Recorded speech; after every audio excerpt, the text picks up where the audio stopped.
윤석열 대통령에 대한 체포영장 집행이 임박했다는 관측이 여러 곳에서 나오고 있습니다. 오늘 헌재에서는 탄핵 심판 첫 변론기일이 열렸는데요. 윤석열 대통령은 나오지 않았습니다.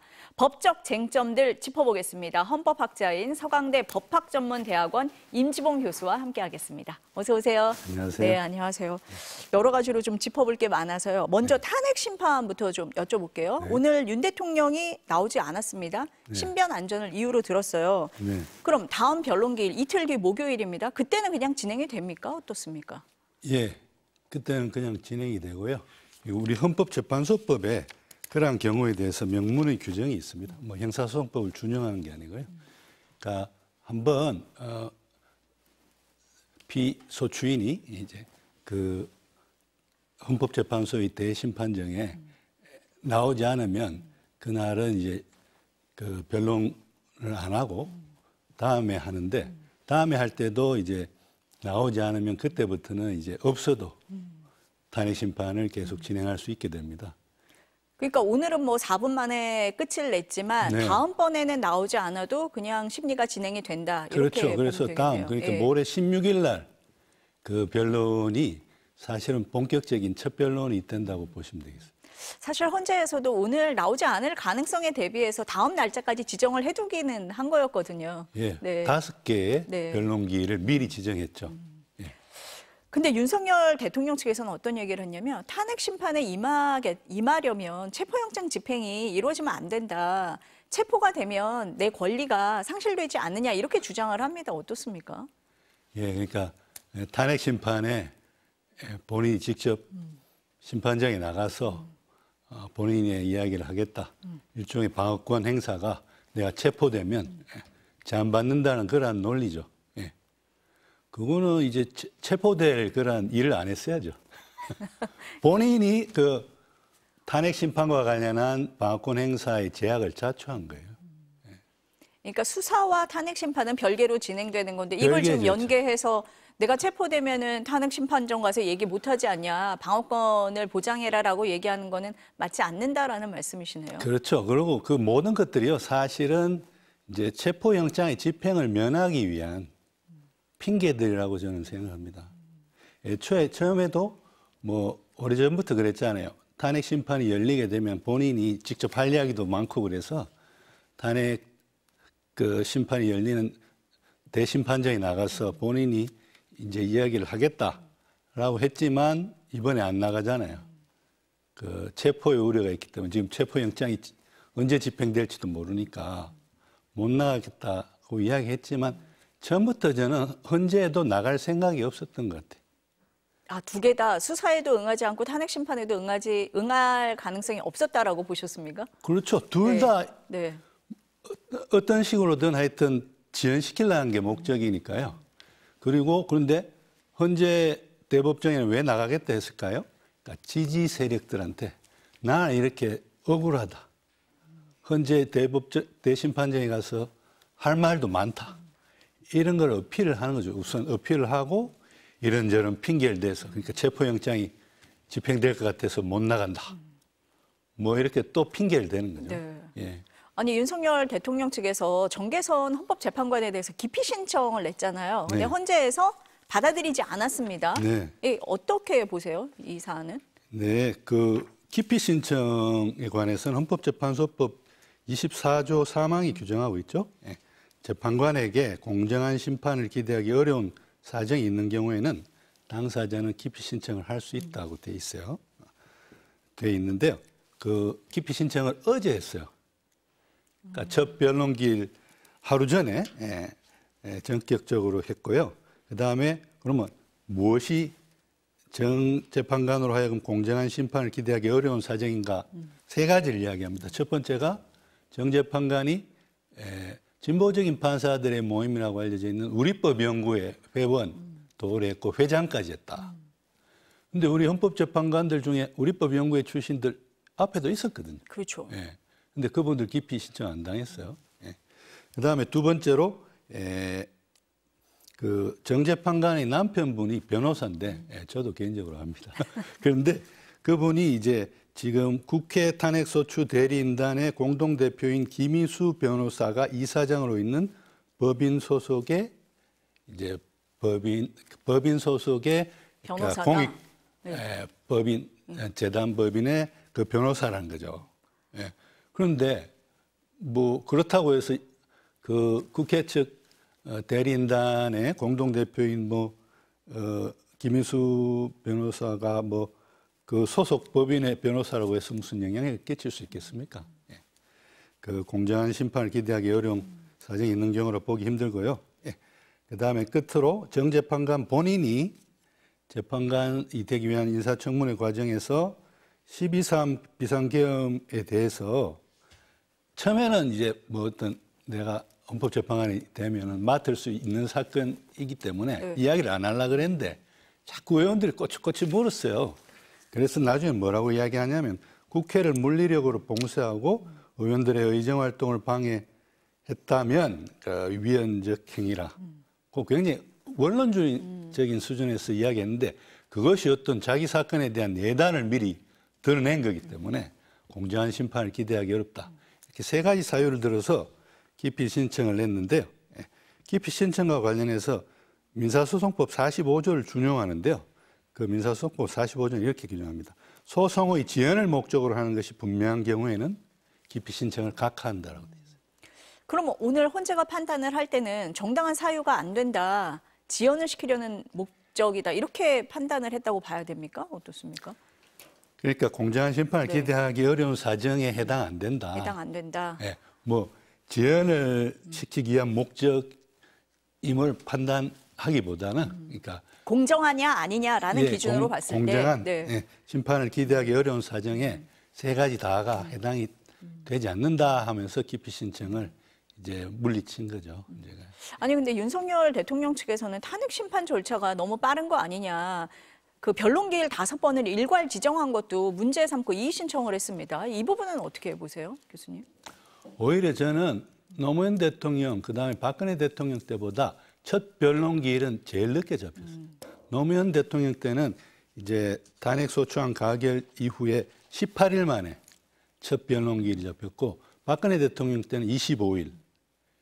이번에는 지난 12월 14일 날 이제 탄핵 소추안이 가결됐으니까 지금 한 달 만에 지금 첫 변론기일이 잡힌 거잖아요. 출발은 제일 늦은 거예요. 변론기일이 잡힌 거는. 그래서 아마 헌재가 더더욱 이제 좀 서두를 거라 봐요. 신속한 결정을 위해서. 예. 그러기 위해서 변론기일을 일괄적으로 지정을 하고 신속하게 하려고 하는 거다. 근데 일괄 지정에 대해서 문제 삼고 있는데 이 또한 별 문제 안 된다라고 보시는 거네요, 교수님. 아니, 기일을 지정하는 건 헌법재판소의 정권에 해당하는 사항인데 기일을 하나 하고 다음 기일 잡든 아니면 일괄적으로 5번의 기일을 미리 잡든 그건 헌재가 그러니까 5번의 기일을 미리 잡은 것도 기준이 있어요. 그러니까 매주 2번 하겠다. 화요일, 목요일 날 변론기일을 열겠다라고 한 거고 중간에 구정 연휴가 끼거든요. 그 주를 제외한 화요일, 목요일, 그다음에 구정 연휴 끝나고 나서 화요일인 2월 4일까지는 우리가 이 계획을 딱 잡아놓고 이건 절대 어기지 않고 변론기일을 확실하게 이때는 열겠다.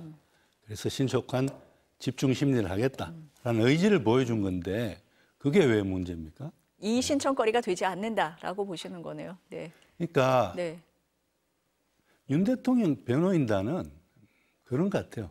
탄핵 심판뿐만이 아니라 체포영장 집행과 관련해서도 법적으로 전혀 문제될 게 없는 거를 자꾸 이렇게 꼬투리 잡아가지고 법적으로 이제 문제가 있는 것처럼 논란을 만들고 그 논란이 또 해결이 되고 나면 또 다른 논란을 만들고 그 목적이 뭘까요?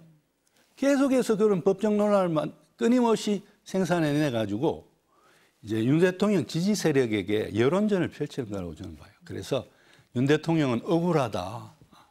지금 체포될 것도 아닌데 체포되고 체포되면 대통령이 체포되는 모습 국격이 떨어진다.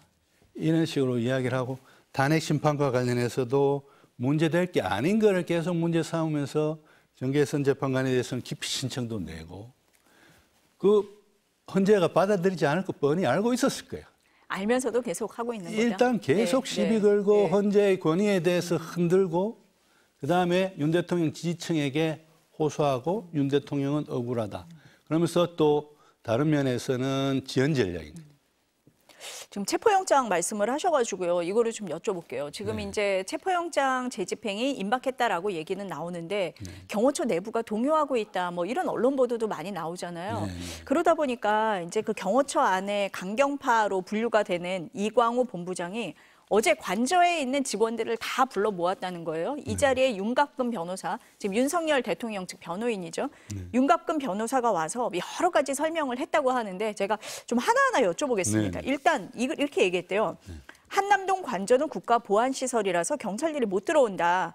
들어오면 경호처 직원들이 경찰을 체포해도 된다라고 얘기를 했답니다. 어떻습니까? 국가보안시설에 해당하더라도 그 지금 공수처 수사관이나 경찰이 왜 들어옵니까? 법관이 발부한 영장을 집행하기 위해서 들어온 거잖아요. 영장주의 원칙은 제가 여기서 누누이 말씀드렸습니다만 법률이 아니라 헌법, 상위법인 헌법이 규정된 거예요. 그래서 검사가 신청하고 법관이 발부한 영장을 집행하는 것을 막을 수 있는 하위 법률은 없어요. 왜냐? 그건 헌법 12조 3항에 규정된 대원칙이기 때문에 그래요. 그러면은 공수처 검사를 따라온 경찰은 부수적인 역할밖에 못한다. 경찰이 나서면 불법이다. 이 주장은 어떻습니까? 그렇지 않습니다. 공수처하고 경찰이 지금 업무 분장을 했다고 언론 보도가 나오잖아요. 그러니까 원래 이제 윤 대통령에 대한 수색 및 체포 영장을 신청하고 발부받은 것은 공수처죠. 그래서 공수처는 윤 대통령 체포에 관해서 이제 담당을 하고 나머지 이제 경호처 직원들이 그걸 못하게 한다든지 방해한다든지 이런 특수공무집행 방해와 관련해서는 경찰이 협조 차원에서 경찰이 그걸 담당하기로 역할 분할을 한 것 같아요. 네. 그거는 위법한 게 아니에요. 공조수사본부 체제 하에서 지금 같이 하고 있는 거라서 공조를 한 거고. 네, 전혀 위법하지 않다. 경찰은 협력 관계에 있는 거고요. 네. 또 하나 그 윤곽근 변호사가 관저에 있는 경호처 직원들은 전원 특별 사법 경찰관의 자격이 있기 때문에 그 자리에서 경찰을 체포해도 된다라고 얘기를 했습니다. 이 부분은 어떻습니까? 그런데 보도에 의하면 그때 경호처 직원분 중에 하나가 그건 지정받은 사람만 특사경이 될 수 있는 것 아닙니까? 그렇게 반문을 했다면서요. 그래요. 물었다고 하더라고요. 그분이 법을 더 정확하게 아시고 계시는 거예요. 경호처 직원이. 예, 변호사보다 더 법을 정확하게 알고 계시는 거예요. 특별사법경찰관, 줄여서 우리가 특사경 많이 이야기하죠. 이게 원래 형사소송법에 근거 규정이 있고요. 특사경이라는 것은 특히 이제 특정 전문성이 요구되는 분야에 있어서는 일반 경찰들보다도 그 전문성이 높은 공무원들에게 수사권을 주면 수사를 더 효율적으로 할 수 있잖아요. 예를 들어서 이제 대기환경법상의 오염물질 배출과 관련해서는 어떤 설비가 얼마나 많은 오염물질을 배출하는지, 그래서 이게 얼마만큼 법 위반이 명확한지 이런 거는 일반 경찰들은 잘 모르잖아요. 전문성이 있기 때문에. 그런 환경공학적인 지식이나 경험을 갖추고 있는 이제 공무원들에게 특사경의 자격을 줘서 이제 활동을 하게 하는 거죠. 그런데 중요한 것은 사법경찰관리의 직무 수행에 관한 직무법이 있어요. 법에서 어떻게 규정하고 있냐면요. 그 사법경찰관리는요. 그 소속 기관의 장, 그러니까 경호처장의 제청에 의해서 그 근무지를 관할하는 지방검찰청의 검사장이 지명한 자만 특별사법경찰관이 될 수 있는 거예요. 그러니까 경호처장이 제청하고 서부지검장이 지명한 자만 사법경찰 관리가 될 수 있는 거예요. 그렇기 때문에 그 경호처 직원이 다 특사경이 되는 건 아니란 말이에요. 그러니까 이 경호처 직원의 반문이 더 정확한 거죠. 그러니까 윤곽근 변호사가 여러분들은 전부 다 특사경이니까 경찰을 체포해도 된다라고 얘기를 했는데 전혀 법적인 근거가 없는 얘기네요, 지금. 틀린 말을 한 거예요. 네. 몰라서 했다면 변호사가 법을 잘 모르는 거고 알면서도 했다면 이렇게 그 정당한 그 영장 집행을 하여튼 막아라라고 이렇게 적극적으로 이렇게 나서라라고 이야기하기 위해서 그런 말을 했겠죠. 아니 그리고 들어오는 경찰들이 신분증을 제시하지 않으면 체포해도 된다 이런 얘기도 했다 그래요. 그래서 일일이 신분 확인을 하겠다 뭐 이런 얘기거든요. 그렇습니까? 아니 법관이 발부한 정당한 영장을 집행하러 간 그 공무원들이 왜 신분을 밝혀야 돼요? 국가 보안 시설이라서 밝혀야 돼요? 아니 지금 영장 집행하러 갔잖아요.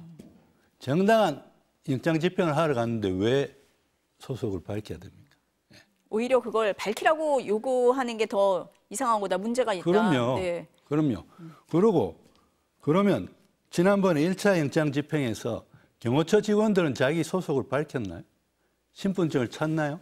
신분증 다 없애고 200명이 스크럼을 짜고 무기도 휴대한 사람도 있었고 그러면서 자기가 누군지 이제 사진 찍거나 이래서 체증하면 안 걸리려고 얼굴을 가리고 그랬다며. 아니 지금 교수님 얘기를 들어보니까 그 윤박근 변호사가 얘기한 뭐 얘기들이 법적인 근거도 없을 뿐더러 지금 윤 대통령 측 변호인인데 경호처 직원들을 불러 모아놓고 이런 얘기를 한다. 조금 좀 이상해 보이거든요. 어떻습니까? 그분도요. 잘못하면 나중에 특수공무집행방해 교사범이 될 수 있어요. 예. 만약에 그래서 이번에 제2차 영장 집행에서도 어떤 그런 정당한 이제 영장 집행을 일부라도 경호처 직원들이 막아서고 그래서 특수공무집행방해에 해당하는 일이 벌어지면 그분이 교사범의 책임을 질 수도 있다고요. 그러니까 법적 근거도 없는 얘기를 경호처 직원들을 불러놓고 틀린 이야기까지 했잖아요. 네, 네. 서부지검장이 지명도 안 한 사람도 다 특사경의 자격이 있다고 하면서 특사경의 자격으로 이렇게 그걸 정당한 영장 집행을 막으라고 교사한 거잖아요. 그러니까 적법성도 없고 예. 법적 근거도 맞지 않는 얘기를 이렇게 한 것이 나중에 진짜 물리적인 충돌이 있거나 체포영장 집행을 막을 경우에 문제가 될 수 있다. 이런 말씀이신 거네요. 그렇습니다. 그러고요. 네. 저는요. 이렇게 변호사가 이렇게 거기 현장에까지 들어가가지고 예? 이래라 저래라 경호처 직원들한테 이렇게 이야기하고 이런 적을 별로 본 적이 없어요. 그것도 틀린 법지식을 이야기하잖아요. 아니 공수처에서는 그래서 경호처 직원들한테 좀 강원 전략을 쓰면서 네. 만약에 직무유기로 고발을 하더라도 선처를 하겠다, 협조해라 이렇게 얘기를 하잖아요. 어떻습니까? 그 부분은? 그러고요. 직무유기로 누가 고발한다는 거죠? 그러니까 경호처에서 고발한다는 거죠. 네.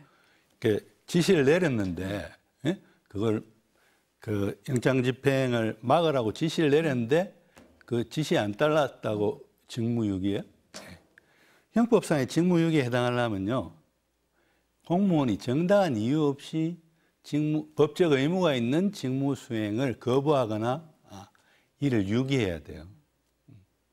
그런데 지금 정당한 영장 집행에 대해서 막으라는 그러한 위법한 지시를 안 따르면 그건 정당한 이유가 있는 거죠. 위법한 지시니까. 직무유기로 고발될 필요가 없는 거네요. 원래 직무유기도 안 돼요. 원래 직무유기죄로 뭐 지금 경호처 차장의 어떤 위법한 지시를 안 따랐다고 해서 그게 직무유기의 구성 요건에도 해당도 안 돼요. 선처를 얘기할 필요도 없는 거네요. 선처를 이야기할 필요도 없는데 혹시라도 잘못 오해해가지고 법을 잘못 오해해가지고 내가 공수처 차장의 지금 처장 권한대행이죠. 지시를 안 따르면 직무유기가 될 수도 있는 것 아닌가 이렇게 오해하고 있는 사람들에 대해서 한 말이겠죠. 그러니까 직무유기에 해당 안 되고 해당된다 하더라도 선처를 하겠다. 네. 이런 말을 한 걸로 보입니다. 혹시 오늘 아침에 정진석 비서실장의 그 대국민 호소문 혹시 보셨습니까, 교수님? 거기 내용에 보면은 네네. 경찰과 공수처가 대통령을 남미, 마약, 갱단 다루듯 몰아붙이고 있다. 대통령의 자기 방어권을 보장해야 한다. 제3의 장소에서 조사하거나 방문 조사를 검토해달라고 얘기를 했습니다. 어떻게 보십니까, 이 부분은? 저는 정말 대통령 비서실장님의 현 상황에 대한 상황 인식이 정말 우려스럽구나. 어떻게 저런 말을 할 수 있을까? 응? 저게 다수 국민의 심정을 조금이라도 헤아린 말일까? 오히려 지금 국민들에게 일부러 화나게 만드는 건가요? 분노케 만드는 건가요? 예. 그리고 저는 제3의 장소에서 뭐 수사할 수 있다. 그럴 수 있었죠. 소환에 응했으면. 공수처가 3번이나 소환했는데 불응했잖아요. 그리고 사실은 소환했는데 공수처 검사실에서 신문을 해야죠, 사실. 그런데 저는 정진석 대통령실 비서실장이 혼자 이런 이야기를 했다고 생각합니다. 그럼 어떻게 보세요? 변호인단은 뭐 협의 안 했다라고 하는데. 예. 김건희 여사와는 상의를 하고 발표한 거라고 생각해요. 어느 비서실장이 아무 상의도 없이 혼자 이렇게 발표할 수 있겠어요? 근데 지금 윤 대통령 변호인단은 몰랐다 그러잖아요. 네. 우리하고 상의도 없었다 그러잖아요. 변호인단하고 상의는 없었던 건 맞는 것 같아요. 근데 윤 대통령과 혹은 김건희 여사와는 상의하에 이루어진 일이니까 이렇게 발표를 했겠죠. 그래서 더더욱 그런 생각을 저는 할 수밖에 없는 게 제3의 장소에서 조사받을 수 있다. 뭔가 떠오르지 않으세요? 예. 도이치모터스 주가 조작 사건과 그 고가의 뇌물수수 사건과 관련해서 검찰이 소환을 했더니 어디서 수사를 받았습니까? 조사를 받았습니까? 보통 모든 사람은 일반 국민들은 검사실에서 조사받는데 이분은 경호실 부속 건물에서 그것도 검사들의 휴대폰과 신분증을 빼앗고 조사를 받았어요. 제3의 장소에서 조사받을 수 있다. 그 말에서 저는 딱 그 모습이 떠올랐어요. 그럼 아직까지도 이분들은 왜 자기가 체포되는지 또 모든 국민은 법 앞에 평등하다. 피의자 윤석열이잖아요. 지금 대통령 윤석열이 아니라. 그것도 소환조사를 3번이나 거부해가지고 체포영장이 발부된 거예요. 그러면 현직 대통령이 체포되는 모습이 국격을 떨어뜨린다고요? 현직 대통령이 내란죄를 범한 순간 국격은 떨어질 대로 떨어졌어요, 이미. 오히려 대통령이라도 다른 국민과 똑같이 모든 국민은 법 앞에 평등하다는 헌법 11조의 정신에 따라서 대통령도 법관이 체포영장을 발부한 이상 그걸 집행하는 모습을 보여주는 게 저는 오히려 다시 국격을 높이는 일이라고 봅니다. 이분들은요, 계속해서 반대 이야기를 하는 거예요. 그 이유가 뭘까? 제가 오랫동안 생각해 봤는데, 이분들은 아직까지도 자기가 대통령이라고 생각하는구나. 권한행사는 정지됐는데, 허울뿐인 대통령인데, 이 사람들은 그 허울을, 그 껍데기를 아직도 잡고 싶은 거예요. 감히 누가 대통령인 나를 체포해 가느냐. 그리고 그 이면에는요, 체포를 통한 신병 확보를 최대한 시간을 끌어서 늦추고, 그 다음에 그래서 수사와 기소도 늦추고, 구속이 아니라 불구속 상태에서 기소돼서 재판을 받고, 재판을 받게 되면 피고인이 재판정이 안 나가면요, 재판이 연기돼요, 계속. 그런 식으로 형사재판도 계속 끌라 그럴 거예요. 그 다음에 탄핵심판도 지금 대심판정이 안 나가서 이렇게 하려고 그랬는데, 헌법재판소법에 의해서 한 번 안 나가면, 다음에도 안 나오면 그냥 심리는 계속 되니까 이건 어쩔 수 없는 거지. 교수님 말씀을 들어보니까 법을 몰라서 그런 게 아니라 회피하기 위해서 그런 거다. 왜 시간 끌기다. 모르겠습니까? 네. 검사에 이렇게. 검찰총장까지 한 네. 분인데 네. 아는데 이게 받아들여지지 않을 거라고도 알아요.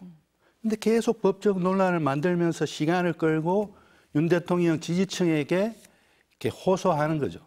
그러면서 어떤 그 여론의 반전을 노리고 그런 목적 하에서 이루어지는 치밀한 계산된 그러한 재판 지연 전략이라고 보입니다. 어쨌든 법을 따라야 한다라는 말씀으로 듣겠습니다. 이럴 때일수록 네. 헌법과 네. 법률의 엄중함을 보여줘야 돼요. 내일인가요? 예. 내일이 됐든 뭐 하여튼 수요일 내로가 됐든 체포영장은 반드시 집행돼야 됩니다. 이번엔 집행 꼭 성공해야 돼요. 안 그러면 정말 대한민국 국격 떨어집니다. 예. 네. 네, 오늘 말씀은 여기까지 들어야 될 것 같습니다. 네. 교수님, 감사합니다. 감사합니다.